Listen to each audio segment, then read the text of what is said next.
Rasti konkret është në proces në Kuvendin e Shqipërisë dhe do trajtohet me gjithë përgjegjësinë që ne kemi si shumicë qeverisë. Kush i lidh të dyja duhet të ketë parasysh që edhe në aspektin kohor, nëse unë nuk gaboj në llogarinë e kohës, Parlamenti do të shprehet përpara për imunitetin dhe më pas do të kalojë në votë ky ndryshim. Kështu që s'ka asnjë lidhje me rastin konkret. Kryeministri ishte i qartë, pra sipas për llogaritjeve të bëra prej tij, uroj të mos i kem gabim, tha, kuvendi do të shprehet përpara për çështjen e imunitetit të zonjës Balluku, mandej do të vlerësoj, miratoj ndryshimet e propozuara nga mazhoranca në kodin e procedurës penale, neni 242 që përfshin mos pezullimin tashmë nga detyra jo vetëm të atyre që janë zgjedhur me vot, por edhe të 7 funksionarëve të tjerë, ku përmënden Presidenti i Republikës, Avokati i Popullit, Kryeministri, Zëvendëskryeministri, ministrat, antarë të gjykatës kushtetuese dhe kryetari i kontrollit të lartë të shtetit. Pse kaq dhe jo të tjerë, për shembull pse jo edhe kreu i Komisionit Qendror të Zgjedhjeve, e diskutojmë në studio. Ky është një kalkulim apo jo? Me që ju ngritët që në kryeterës diskutimin për çështjen e imunitetit është vendosur, do të diskutohet në datë 23 që i bie e hënë. E hëna e ardhshme diskuton dhe kuvendi shprehet, qartazi me sa duket, për imunitetin e zonjës Balluku. Tani këtu ka dy elementë.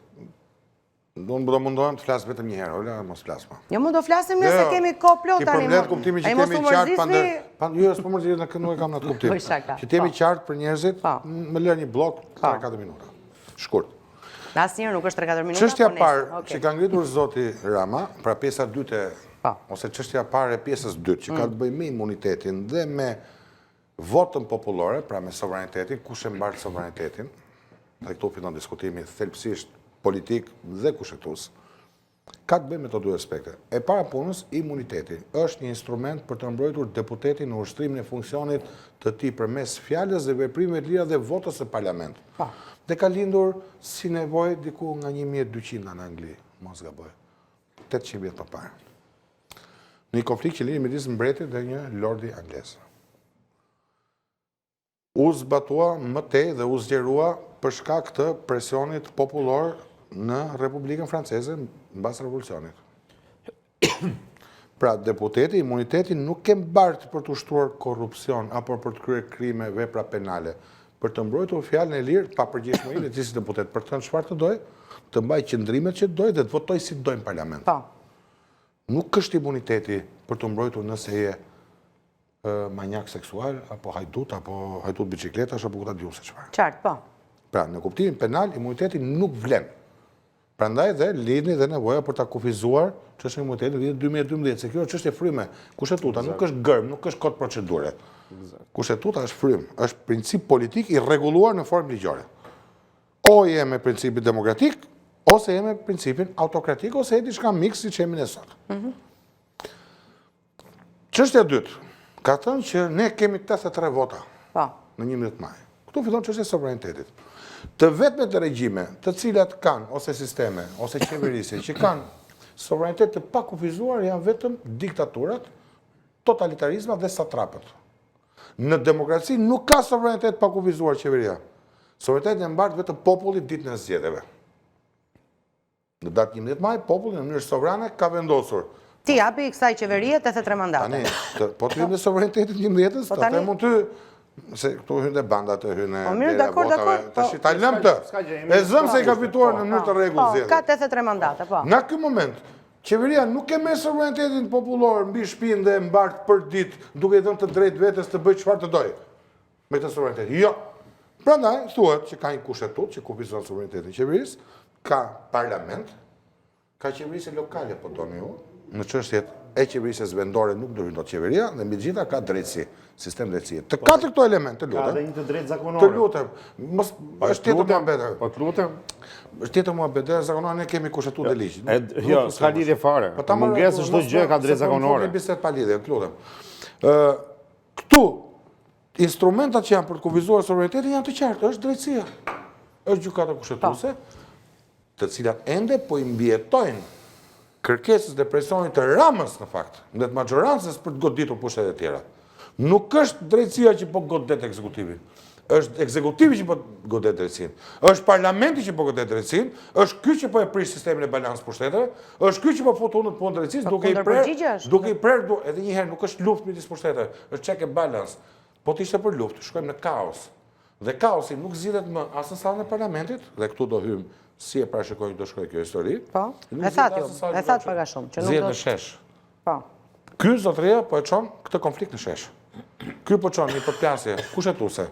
Ligjorës dhe në fund, më falë po ta them me bindje plot që nëse nuk tërhiqet dhe i bindet vullnetit të një sovranit që nuk e ka votuar për të bërë çfarë do qefi, bashkë me zëvendës kryeministër, pra shqiptarëve, pjesë më të madhe ose gjithë opozitës, që është një faktor, se është pjesë e parlamentit, dhe mbi të gjitha faktorët ndërkombëtar që po e thot traç. Bashkëpunimi jonë, ka thënë Shtetet e Bashkuara të Amerikës, midis nesh dhe jush, varet tërësisht nga respektimi i pavarësisë së drejtësisë. Në çdo deklaratë ambasadës amerikane, në çdo postim dhe të çdo zyrtari që ka ardhur gjithë to vite që ku është bërë reformë drejtësisë. Ai pastaj ndërmori ndryshimet ligjore, tani ky mendon, vinte imuniteti tani. Se duke firmosur lejen ndërtimi Zvërnec e Sazan, e duke dhënë sa certifikata në kadastra, ky zotëria mund të prishi dhe marrëdhëniet tona me Shtetet e Bashkuara të Amerikës dhe të Bashkinë Evropiane, që janë bazuar në një princip, principit demokratik. Ola, ne jemi pranuar antar të NATO-s në 2 fusha veprimi. Atë politikës është aleancë politiko-ushtarake dhe në elementin ushtarak. Standardet, stanakët e këto, kush e kuptoni, kuptoni. Ky vend nuk është më një vend demokratik, nuk është më një vend i denj, nuk po si një vend i denj antar i NATO-s. Një. Ne jemi kandidatë sot në Bashkinë Evropiane. Nuk është ky, nuk janë këto kriteret politike të Maastrichtit që po merret ky zotëria, që po i shkel me këmbë, po i gris për ditë. Janë pavarësia e institucioneve dhe kontrolli reciprok. Llogaridhënia, transparenca, mbajtja përgjegjësisë. Biles qeveria nuk ka për detyrë të përplaset në mbrojtje të korrupsionit. Qeveria duhet ta luftojë korrupsionin. Kjo është e vetmja qeveri që nuk ka çuar një zyrtar të lartë sot prokurorin. Asnjë. Me iniciativë. Ne mund të themi sa i Berisë çfarë duash ti sot, është një më i papërshtatshëm për kryet opozitës, e ka shkatruar opozitën me personalizimin e saj. Unë i kam thënë më shumë se socialistët dhe me drejt. Por ka çuar Berisha. Sa? 259 zyrtarë, nga kryetar komunash dhe zëvendës ministra. Asnjë ministër. Dakor. Po këta 259 i ka çuar. Mirë. Jo mirë. Rusmajlit ka dhënë dorëheqjen. Ylli Pangut ka dhënë dorëheqjen. Fatmir Mediut ka dhënë dorëheqjen. Ilir Medat ka dhënë dorëheqjen. Belina Balluku shkëlqen. Nuk jep dorëheqjen. E jep 3 herë pas. Ky është standardi. Edhe e dyta, lidhet me dorëheqjen. Ky zotëria, Zoja Balluku mund të japi dorëheqje të parevokueshme. Nuk ka pse të japi dorëheqje të miratuar me kusht. Nëse është e bindur që ajo është po i bie në qafë, duhet të ndjeki vetëm një rrugë. Të gjitha shkallët e gjyqësorit të shkallë parë, apel, gjykatë lartë, nuk ka pse përfshin, edhe majoranca socialiste i ka bërë palaçon syve shqiptarëve, deputetë e PS-s, që nuk kanë marrë vota për këtë punë. Unë nuk di që t'jem votuar për të mbrojtur zonën Balluku. As zoti Rama nëse ka shkruar ligjin. Por, duhet jemi të qartë një gjë. Atje të bijemi çik të vëmë kokë më. Po mbrojnë pavarësinë e pushteteve. Nuk ka dosje Balluku. Ola, ta kam thënë edhe tjetër, po ta them sot. Nuk ka dosje Balluku, nuk ka dosje Akshi. Ka dosje Rama dhe dosje familja Rama. Ta faktoj drejtësia të zotit Kuluri edhe po kjo dallohet. Hajde diskutojmë. Po tani uroj që po i bëhet presion. Jo më dakord jam unë. Është interpretim. Ta faktoj drejtësia dhe patjetër, hajde ulemi e diskutojmë. Nëse se ky bëhet pengesë për drejtësinë, unë uroj që mos të rrjedhë. Vinte imuniteti, ju parashikohet nga deputet opozitës. Se kaluan 4 minuta. Pjesë të dosjes, edhe pastaj shkoj të mua betet me kokë boshët, i bëjmë kokë boshët para kryeministit. Ju tha se është kalkulim. Po ja ta çon po doja 2 veta. Se më dalin janë 100.000 po vazhdoj me këtë mandej që ka. Se ky është teknik të hënën. Nuk e imunitetin asaj. Po harroj s'ka se shans. Pavarësisht të kërkesës së Komisionit Evropian që ta adresoj sa më parë këtë çështje Kuvendit të Shqipërisë. Po patjetër, po ai përdisa tha sot. Se ju thatë që ishte dhe një mënyrë kalkulative e gjitha kjo. Në fakt ai tha se Kuvendi i Shqipërisë do të shprehet për imunitetin përpara se të votohen ndryshimet në kodin e procedurës penale. Sot që flasim nuk është njeri i lirë, nuk është një aktor i lirë, por është njeri që ka probleme shumë të mëdha me këto çështje. Vetë ai më. Gjiro, mjafton të kuptosh që Zoja Balluku nuk thot asnjë fjalë, unë për këtë e vlerësoj. Është shumë më drejt për drejt, shumë më guximtare, shumë më dinjitoze Belina Balluku, që nuk thot asnjë fjalë për çështjen e saj, Dhe përdor këtë për të bërë këto peripecia që bën nga Brukseli në Tiranë, mbani mend kur të vjen nga Washingtoni këtu, kur të vjen nga Washingtoni, di çfarë thotë? Se ky përplasën bën e ka të pashmangshme tani. Sa ata kanë thënë trosh, dorëzoj imunitetin. Mbani mend do thotë kjo Evropë kurve motit. Këtu do jemi bashkë. Do ruajmë etikën, Jo, se ka shkruar, ka shkruar njëri lindas, jo. Po mirë, pra mirë, dakord, po të mos e citojmë ne se jemi në mbrëmje na shohin gjithë shqiptarët. Jo, më ka thënë Mendoni se do të hiqet imuniteti të hënën zonjës Balluku apo jo? Tani, më pyetje e shkurt se Kulluri na futi në gjë të thella, se kanë vlerë ato që tha, sidomos unë bashkojmë në pjesën e parë, kur foli për imunitetin. Imuniteti, për ta përkthyer më thjesht, është më shumë për opozitën, jo për majorancën, në kuptimin se opozita kërcënohet këtu, të mbrosh deputetët që thonë me fjalën e tyre gjëra që po kështu që normalisht ai imuniteti i saj duhet jetë i rënë mbi këtë parim, edhe ai parimi që jemi të gjithë barabartë para ligjit bashkohet me këtë, nuk e kundërshton këtë. Tani ç'a do ndodhi?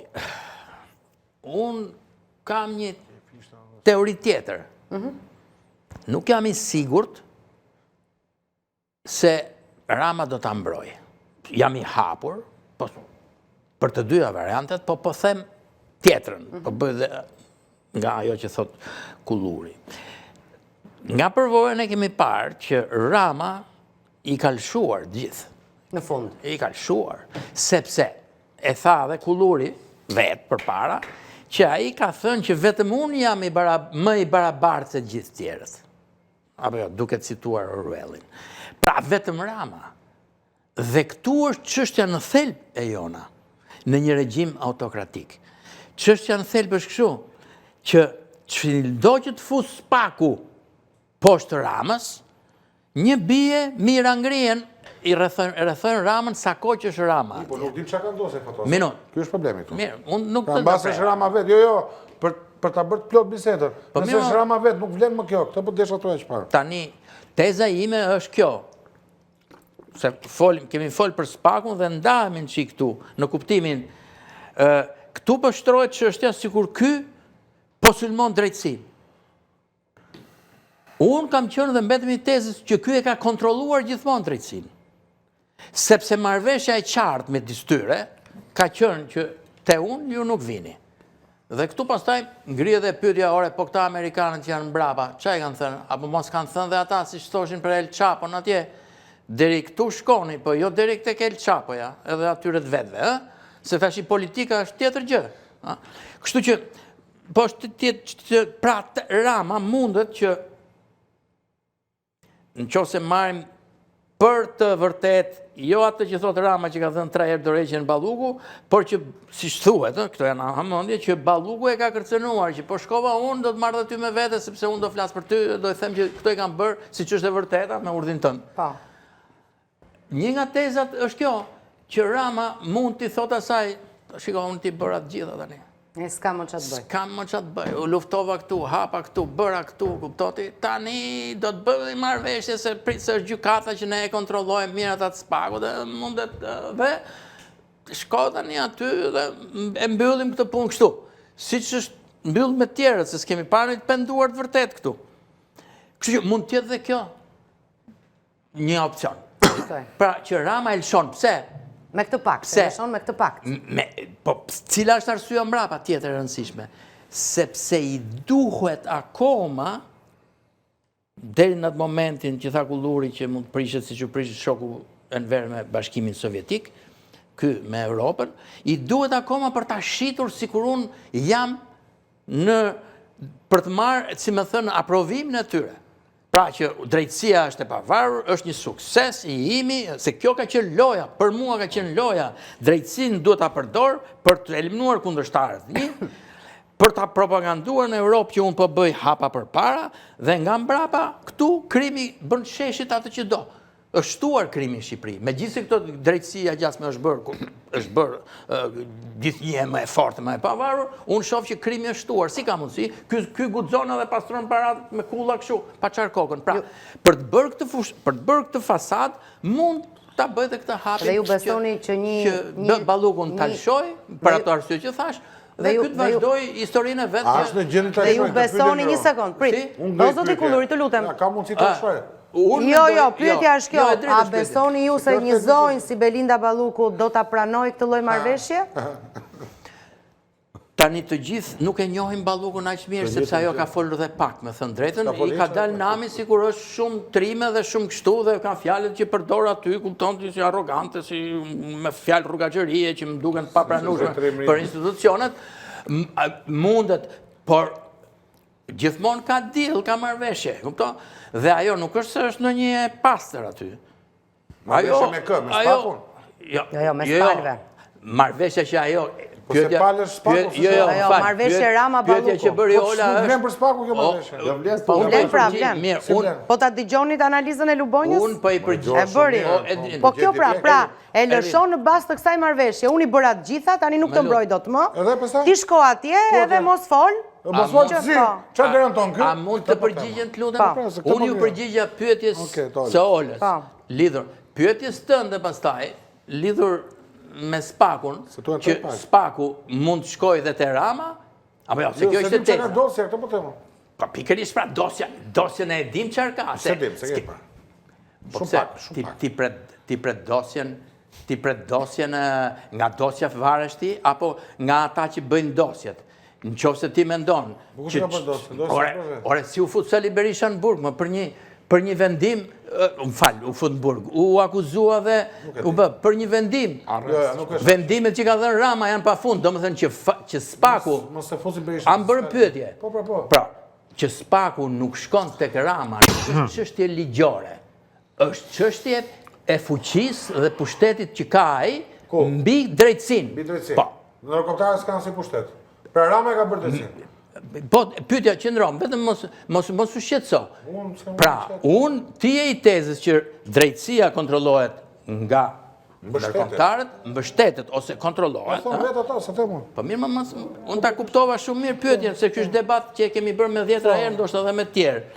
Unë nuk jam i këtij mendimi, sepse në qoftë se do të ishte vërtet një drejtësi e pavarur që kontrollohet nga ndërkombëtar që s'kan asnjë interes tjetër, as geostrategjik, as gjë, përveç interesit të shqiptarëve që të jenë në një shtet të së drejtës, Rama duhet të ishte sot nën akuzë, pa dyshim. Fakti që Rama nuk është nën akuzë, megjithëse pastron paratë e pistat dritën për diell në Tiranë, tregon që dhe këta ndërkombëtarët në një mënyrë tjetër për arsye të ndryshme le t'i analizojmë, po duash, hapim një debat tërë pse ndihmojnë Ramën ndërkombëtar, e mbështesin. Sepse përmendë këta, po NATO ka hyrë dhe Turqia më Erdoganin, se përmendë NATO-n kemi hyrë gjasme se jemi vend demokratik do të pranojmë. NATO ka hyrë dhe Turqia, shive çfarë bën Erdogani, merr arreston aty, nuk i thot njëri gjë pse se i duhen ata emigrantët që merr aty e njërën tjetrën, ky hap këto qendra ta ndej këtej, kupton ti, ai ishulli që përmendet ti. Të gjitha ta japi përgjigje vogël për kaq. Po pra, po pyet përgjigje pra ndaj. Pra unë nuk besoj shumë ka këta ndërkombëtarët që e bëjnë për po. Po për çfarë e bëjnë ndërkombëtarët? E bëjnë për Ramën, se Rama që ka pranuar ndërkombëtarët. Për çfarë e bëjnë ndërkombëtarët? Po më fali minutë. E pat juve operacionin Venezuela? Me që kuj do shumë Amerikanë dhe Trumpi. Jo, më s'kam se t'ju rrej, se do në ta Shqipërinë, përndaj. Po mirë më... Ne e do më rëllasën kanë garantu sovranitetin. Ma prano pak atë Po nuk bështu aty vama, zotë. Ma prano pak muhabetin. Jo, Batutën, ma prano pak batutën. Tani, qa bën aty? E morën Madurën? E kishin paralajmëruar disa herë, pastaj shkuan e morën. Po. Tani, çin vun aty? Normalisht, në qoftë se do demokracinë.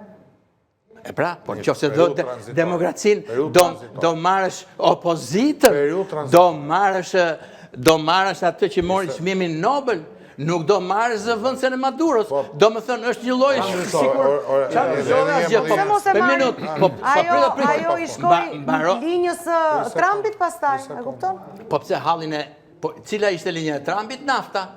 Tashti mirë, mos dalim nga tema. Tash vetë banalizojmë tash nafta. Tani Po pse s'ka lidhje? Mësë, pas ka lidhje me çfarë Ky është divulgimi që i bën e majta edhe në Amerikën e Evropës. Po lërë me e majta, kjo është arsye divulgimi pastër, e ka thënë Trump. Lëm çështë dhe amerikanë të merren me çështë. Do të ke piparën tonë kam timën tu. Të lutem, e dhash si një argument, jo të vetmit, që Perëndimit nuk mund t'i besojmë që do ta arzojë Ramën se duhet kishte bërë deklarata politike që tani të shumta. Ta kanë thënë ata. Vetes tonë t'i besojmë të luftojmë për demokracisë sa mundemi. Po, dakor, shumë mirë. Shkurt, kundër përgjigjes se dua t'jap fjalën dy. Kjo reformë është arkitekturë, të paktën për sa i përket SPAK-ut dhe GJK-s, tërësisht në kombëtare. Një. Është mbështetur financiarisht, teknikisht, me burime njerëzore, me vizita, me suport për ditë nga ndërkombëtarët. Po. Unë nuk di që ta ketë jetë as krijese Ramës dhe Berishës që e sulmon njëri Altin Troplini, tjetri thotë do të ketë kompetenca. Unë nuk e di, na e shohim ne këtë mbështetjen shqiptare për Trumpin, për faqen nga Trump me Trump për SPAK-un. Unë di këtë, që opinioni publik në mbi 70% është me SPAK-un kundër korrupsionit dhe krimit të organizuar. Këtë e di. Pra këtu ka një shumicë shumë të madhe të shqiptarësh dhe ndërkombëtarësh që mbështesin SPAK-un. Dhe shoh 98% të klasës politike të përfaqësuar në parlament kundër SPAK-ut secili në llojin e vet. Po si e shpjegon që Rama s'ka frikë? Të lutem. Po të shmon të s'ka frikë o burr. Nga që është i shmon. Se ky tjetër 96 çfarë ishte normale? Unë e di që ka frikë. Edhe një herë, ky tjetër. Një sekond. Një sekond, a erdhi zëvendësi sekretari i shtetit amerikan Berisha tha, përse i zgjedh në 26 maj. E mban mend se edhe unë i vjetër nuk jam sot. Jam 50 vjeç. Çfarë bëri Berisha spyti fare. E pesi përfundoi pas 9 muajsh. Vazhdo tash. Tani ndërkombëtarët kanë folur gjithmonë për pavarësinë e pushteteve. Ja pa të filma Rama me ta garibat. edhe sot. S'është pa. Ju lutem. Ta gangsterat i kemi parë një herë, kemi parë atë timin dhe po shohim të Themi te tema e Kemi imunitetit. parë shumë gangster që janë mbështetur me kod gjatë. Bëri gangster, nano ju. Kemi parë shumë Nano gangster. tregua i zgjuar. Dua të dëgjoj pak kryeministrin, të lutem. Ti vetë si më Po e shkuar tani, po dasim tani. Po i shkoj analizës që bët ju lutem, zoti Kulluri. Po i shkoj analizës që bët ju. Ndërkombëtarët gjatë gjithë kohës kanë folur gjithashtu për pavarësinë e pushteteve në vendin tonë. Por Rama edhe sot ka folur prapë për to dhe ka konsideruar kufirin mes pushteteve si gardh me vrim që hynë e dalin qenë dhe minjt dhe fajin e ka gjykata kushtetuese. Ta dëgjojmë pak Ramën. Ta dëgjojmë trimin, ta shohim se do marrë. Ta dëgjojmë pak.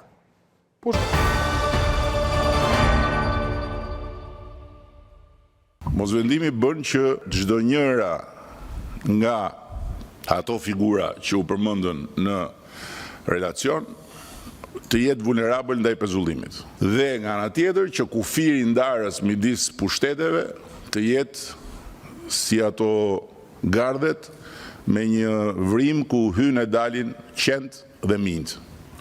Po pse vetëm pushteti gjyqësor është i pavarur në Shqipëri? Të tjerët janë të gjithë të varur nga pushteti gjyqësor, ne jemi të pavarur në të drejtën për të marrë vendime. Vendimet tona janë sovrane dhe nuk ka prokuror dhe nuk ka gjykatës që t'i vërin diskutim dot. Për sa kohë janë vendime të cilat nuk burojnë nga qëllime të pashpallura, për të vigjiluar bazuar mbi prova dhe mbi fakte. Jo për të vigjiluar bazuar në vënien në dyshim të çdo vendimi dhe në marrjen e vendimit të pezullimeve si t'ishin simite, njerëzit që pezullohen. Kjo është sfidë e hapur apo është një njeri i cili kërkon të vë rregull mes këtyre dy pushteteve përpara se të kalojmë te imuniteti? Sfida e hapur edhe ndaj ndërkombëtarëve, të cilët gjithashtu përveç se janë marrë me reformën në drejtësi, e kanë mbështetur atë, e ndjekur atë, monitoruar atë, flasin edhe për rëndësinë e ndarjes së pushteteve në këtë Shqipërinë tonë, që s'qen ka më demokratike. Sinqerisht, besoj se kryeministri jon në këtë rast dhe në shumë raste të tjera duhet ta paralelizojmë me doktorinën, jep mesazhe mafioze.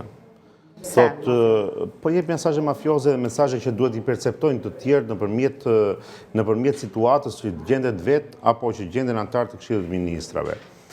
Domethënë, se ndarja e pushteteve në Shqipëri pothuajse nuk ka qenë asnjëherë, po kanë qenë ose ka qenë shumë pak vite dhe kanë qenë shumë pak qeveri që kanë ndërhyrë, të themi, në pushtete të tjera. Ndërkohë që ky është i vetmi kryeministër që ndërhyn në çdo pushtet Për të vendosur rregull apo? për të vendosur ofiqet e veta mbi gjithçka, mbi pushtetet e tjera.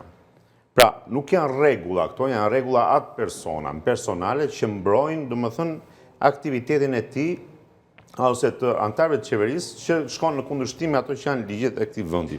Fryma Jo më Edhe në pushtetin lokal, si shumë. Eksakt, ndërhyrjet janë të tilla që nuk shkojnë vetëm në pushtetin lokal, po shkojnë në çdo, të themi, krims të jetës të qytetarëve të këtij vendi, të cilët në vend që të marrin llogaridhënie nga një pushtetar që japin vot besimin në mandatin e 4, po marrin për çmimin, marrin, domethënë, të themi, ndërhyrjet që ai bën sipas umoreve të ditës së tij. Durrësi tani, kjo projekti i ri, e kemi pa çka bën. Çpun ka kryeministri i vendit, ja Kulluri e tha shumë mirë, që shkoj të qetësoj një situatë të tillë që po ndodh në Durrës, ndërkohë që është pushteti vendor atje që po bën investimi dhe do të japi llogari kundrejt qytetarëve të atij qyteti. Nuk e ka bërë siç duhet punën pushteti vendor. Po kush është ky? Erdhi dhe Ozi i madhërisëm thoni juve me shkopin magjik. Johannes Baktotu mi thotë Shakespeare. Gjon Gjithbërsi.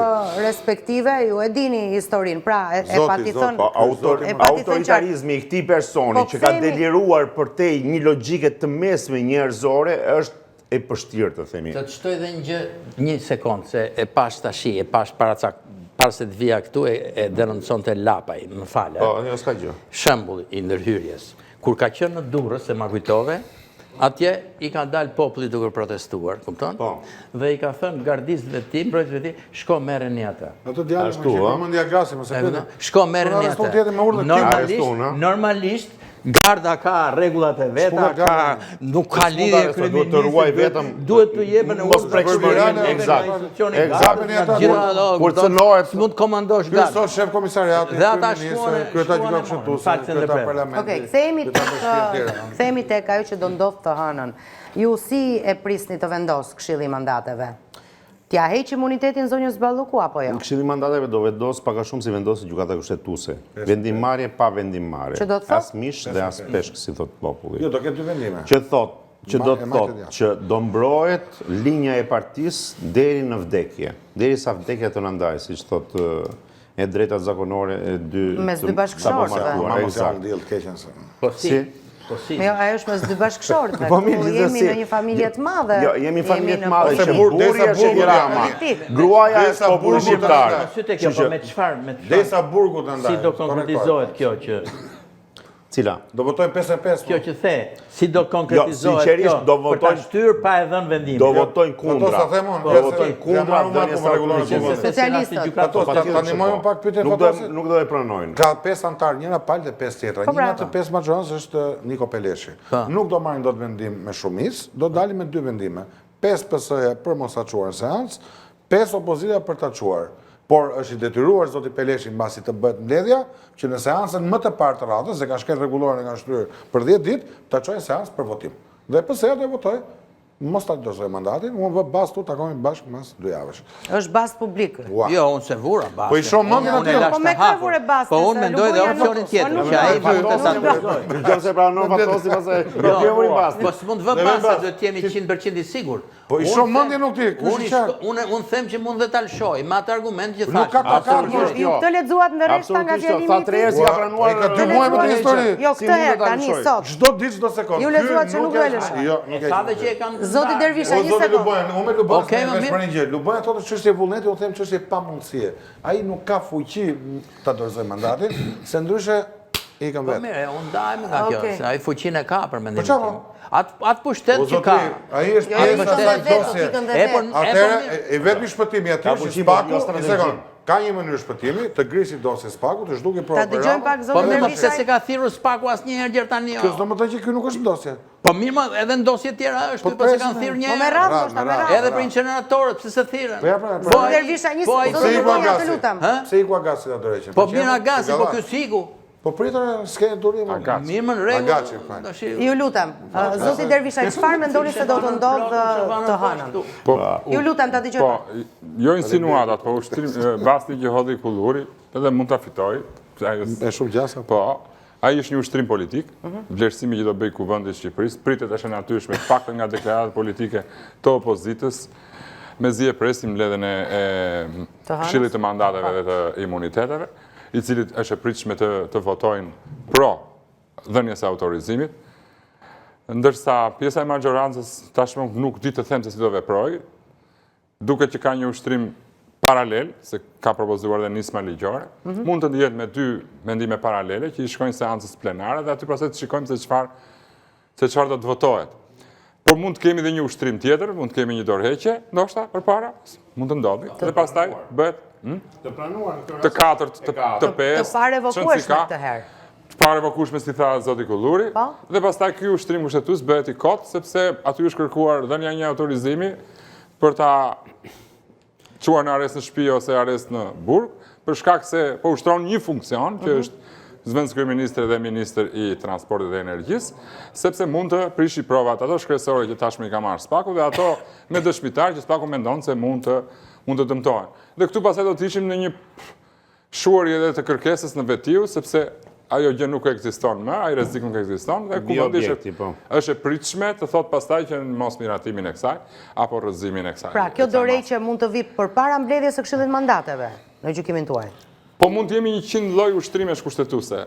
Pastaj politike, hajde të hedhësh bazë për të tilla. Fal, nuk dallohet qëndrimi rezistent, reluktant i zotit Rama? Absolutisht, absolut, nuk të thash jo. Më fal se të absolutisht. Jo, është logjika.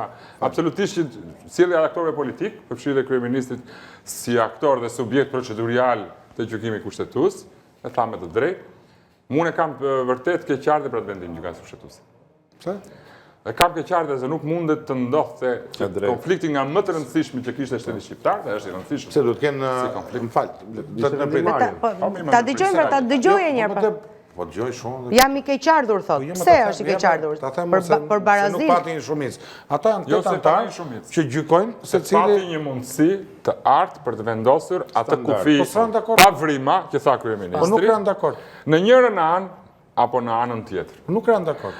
Por për posë saj, këta antarë të gjykatës kushtetuese që nesër do të gjejnë të zbardhur në vendim qasjen e tyre, në një paragraf se cila prej 4 trupave e ka thënë.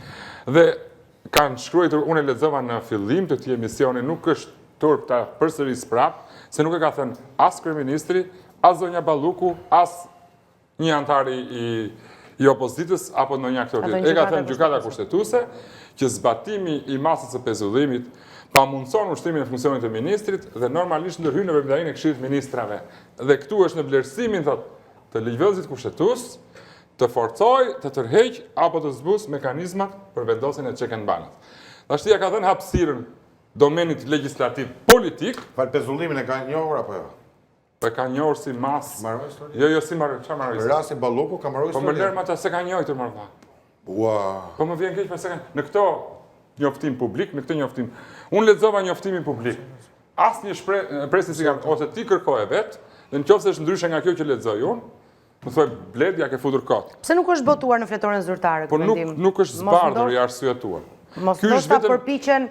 Kjo është njoftimi publik. Për ndonjë kalkulim me kanë fjalën. Njoftimi publik i botuar në mediat e të gjithë Republikës së Shqipërisë. Po, e kuptoj. Qasja njërës anë, 4 antarë dhe qasja anës tjetër. Po pse nuk është botuar në fletoren zyrtare kanë fjalën? Po ky është vetëm qëndrimi i aty për atyshëm i vendimarrjes. Vendimi i arsyetuar i plot që do të ketë efektet ligjore, do të botohet dhe duhet të botohet sa më parë. E mos presim fundin e 30 ditësit. Fakti që po e presim, sa duket, ka të bëjë me ndonjë kalkulim të mundshëm pra luajtje me afatet apo jo? Ka interes varritës, por jo, nuk do ta themi gjithmonë ashtu. Po si është? Po sepse ka një 30 ditë. Ky nuk është nga ato raste që zbardhet për 1 minutë, Altin. 15 apo 30? 30. Nga momenti i vendimarrjes, kur e kanë marrë vendim se s'më kujtohet datë. Qartë. Sepse është po aq i rëndësishëm sa shkarkimi një presidentit të Republikës, fiksi ai rastesh. Paka shumë tronditjen që ka brenda pushteteve e ka të lartë, si rast, si gjykim. Pse Rama nuk pret të zbardhet kjo një pastaj të interesin zvarritës e kisha për ekzekutivin. Gjatë të cilën po ndjekte gjykata, interesi zvarritës ka qenë i ekzekutivit deri në këtë moment. Po nuk po them për atë linjë më veprimi, po më them për gjykimin kushtetues. Nëse do futem në atë linjë, do marr një flamur, tjetër do flas. Po tash këtë flamurin e kushtetueshmërisë lëm ta shteroj. E morë së fundmi këtë se çfarë kisha të tjetrin. Se çfarë flamuri kisha? Po hajde pra tani. Unë di që Republika e Shqipërisë ka të kuq, me zgab, atë i besoj unë. Edhe që ka dhe kjo, këtu. Po atë që përdorsin. Po këtë këtu, po këtë po flas. Në qoftë se, po mirë më çfarë bëjnë ata është dhe jo më them në këtë tryezë po diskutojmë. Po, vazhdojmë e diskutojmë. Kështu që në këtë logjik do isha shumë i lumtur që ajo të ishte ndarë nga gjykata kushtetuese. Mos t'ia linte domenit politik se e hodhi prap. Vendimarrja thua të kishte marrë. Po prandaj po them pra e hodhi prap në domen politike. Po, Pra gjykata kushtetuese e mori, i vajti atje në tryezë, nuk pati kur ajo ta zgjidhte. Dhe e ktheu prap në diskurs politik, duke lënë mos marrëveshjen hapur. Dhe tash ulemi këtu ne diskutojmë. Ta kishin marrë ata, unë nuk e prisja si jurist. Më thënë kisha shumë jo të panatyrshme kur i them fjalës që kur u vendos pezullimi një pezullimi. Më dukesh e pa marrë si mendim. Ja që u mora i mendim. U bëjë 500 gjyqtarëve. Ndërsa këtë tjetrin as nuk e llogarisja fare që do të merrtesh në një vendim. Po të ndaheshin 4-4. Tani më fal, nëse dilte Ola, më fal. Nëse dilte 5-3 çfarë ndryshimi do kishte? Do vendosë standardet. Po ti mendon se ekzekutivi në këtë rast nuk do të ndërmete nisma, domethënë. Po s'ke siguri pra se pozicionimi i gjykatës nuk e përjashtoj. Po pikërisht por kufiri do të vendosë nga gjykata kushtetuese. Nga një domethënë ekzekutiv që ka të drejtën për votat që ka për ndryshuar po çfarë se nuk është kot po i ka pra të lutem se nuk e mora përgjigjen pse nuk botohet në fletoren zyrtar është ky një kalkulim afatesh nuk ma do mendja është përplasje rrymash brenda gjykatës kushtetuese sepse çdo antar i gjykatës kushtetuese ka mendimin e vet edhe nëse nuk e gjen të artikuluar bashkërisht me katëshën me të cilin ai është ndarë do bëj arsyetimin, jam dakord me të katërtën, por sipas arsyetimi tim që e gjen bashkëlidhur. A do të presi Rama këtë moment përpara se të çojë për votim ndryshimet në kodin e procedurës penale në gjykimin tuaj apo jo? Nuk ja kam iden, por me sa duket ai e ka depozituar thanë. Po është depozituar. Nëse është depozituar, kjo është do të shqyrtohet dhe miratohet. Do të shqyrtohet dhe miratohet. Po ai tha pas të hënës. Ta shtrim çfarë do vi më tjetër. Në qoftë se pas të hënës, të tilla nismat për ligjet me 3-5, me 84 nuk thot kushtetuta gjithmonë, pavarësisht se praktika ka ndodhur ndryshe. Nuk shqyrtohen me procedurë të përshpejtuar. Këto nismat me 84 nuk shqyrtohen, e ka të ndaluar. Por fakti është që në 2021-shin 10 ligje të reformës në drejtësi ndryshuan me procedurë të përshpejtuar. Se i kam kthyer vetë ato. Si ndodhi pikërisht pra, se kanë qenë vetë në vend parë. U kthyer nga presidenti i Republikës pikërisht për këtë shkelje të normës kushtetuese dhe kuvendi rrëzoi dekretin. Pra ka ndodhur në rastin konkret, të paktën nga çfarë ndoqëm në diskursin e kryeministrit, nuk më duket që ka një urgjencë sa natyre që tifuzi se urgjenca thotë e njëjtën. Se po kaloj 7 ditë nga depozitimi pas se quhet në urgjencë. Të njëjtë. Ditë për atë tjetër, kështu që tentë tjetër mos. Kështu që tjetrën sa ishte i qartë. Po nuk e konkuron. Pasi të shpret kuvendi tha, pasi të shpret kuvendi për imunitetin. Nuk e konkuron nismën ligjvendëse. Për arsye se nuk e pengon dot. Përveç se i ka dhënë orientim që mund ta zgjidhësh ti si ligjvënës. Unë nuk e zgjidha dot. Dhe ai atë po bën. Sot është e pezulluar balloku? Po jo. Me vendim që ka kushtetuese? Jo se s'është ashtu, s'është publikuar akoma. Nuk është. Unë di që është. Po, unë kështu e di, nuk e di. Në të vendim që ka. Nëse janë jurist, po. Ti referohemi prapë këtij votimi të gjykatës kushtetuese gjithmonë atyre, ha? Unë e di përgjigjen, po do i referohem atë që ka thënë gjykata kushtetuese. Mos na lot këtu. Jo, me u lodh çik, se ndryshe do lodhet. Do interpretohet gabim. Ky vendim është përfundimtar thënë këta në njoftimin e tyre dhe hyn në fuqi ditën e votimit në fletoren zyrtare. Sa nuk është votuar në fletoren zyrtare, nuk është ende e pezulluar. Jo, si vendim në themel.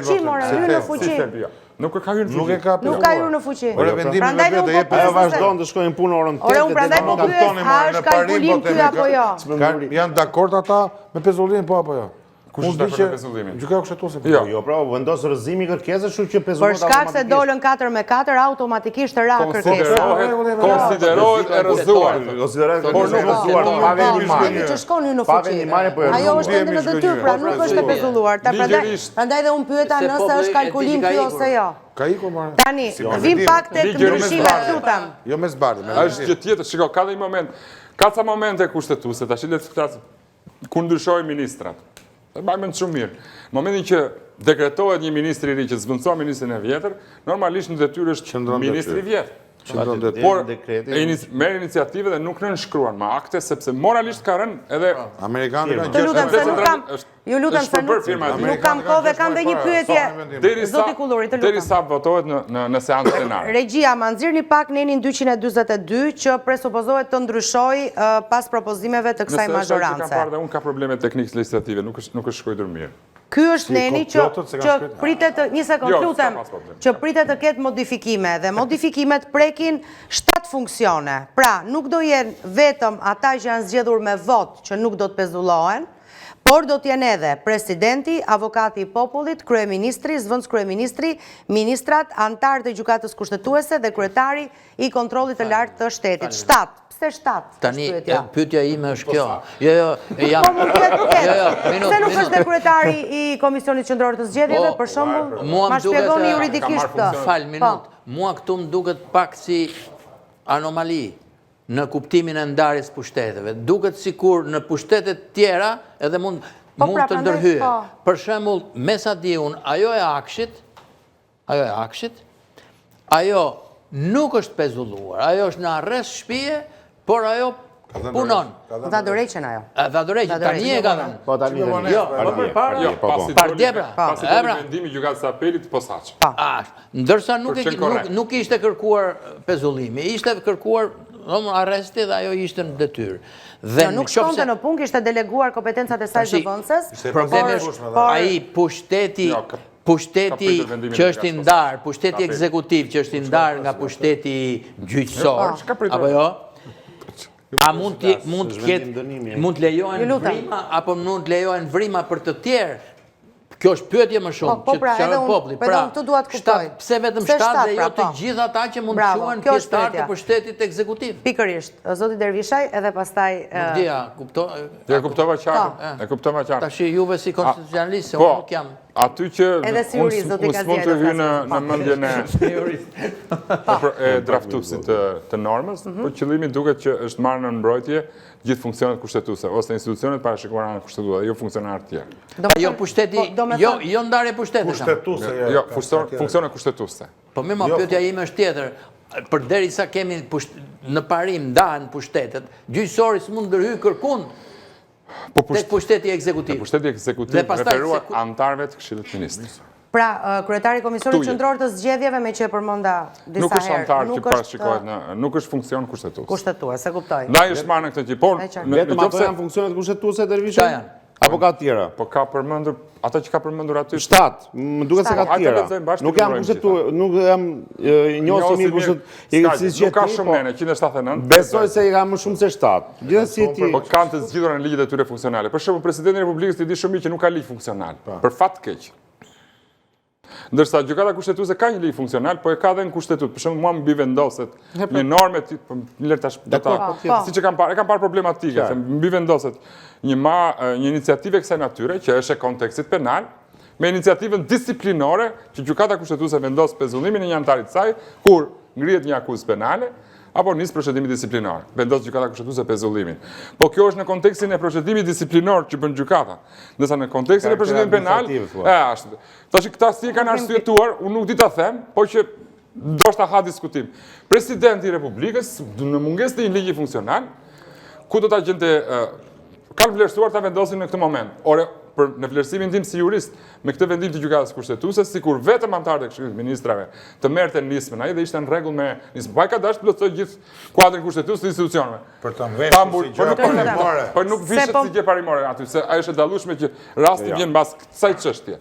Po sikur vetëm për antarët e Këshillit të Ministrave ta bënte, unë prapë për mua do quhesh justifikuar nga ana ligjore. Nga ana politike pastaj dhe sjellja e majorancës apo është një gjë tjetër. Po nga ana ligjore ja ka hapur derën gjykata kushtetuese dhe ka thënë bëhet në ju si ligjvënës se unë nuk pata mundësi ta bëj me 4-4. Unë e shoh si një veprimtari tjetër dëshpëruese të marrë iniciativa nga Edi Rama dhe Këshilli i Ministrave duke nxjerrë në pa atë që është abuzimi i pushtetit që me votat që ai ka. Kështu që ai mund të bëjë gjithçka, prandaj jo më kote pyeta zotin Dervishaj që a janë vetëm këto 7 funksione kushtetuese apo ka më shumë? Ka më shumë.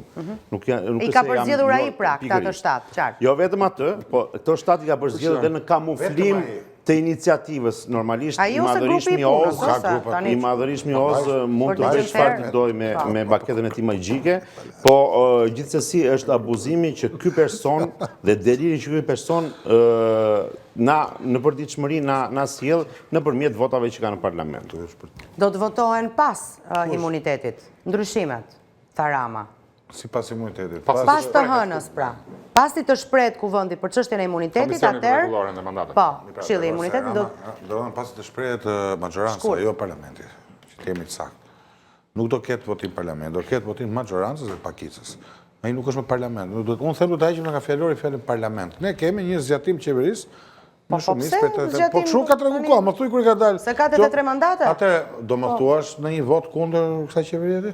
Do më thuash cilin ligj ka rrëzuar majoranca socialiste 13 vite? Më thuaj një orë. Jo, nuk ka më kohë tani për Jo, po më. pyetje Më thuaj përgjigje një dhe ligj për më. debat. Sa është për plas Zoti presidente Lubonja, ja ka çu po i e thon fundit, prap ligjin. lutem. 71 herë, po ta them. Dhe si ka se për dytë prap?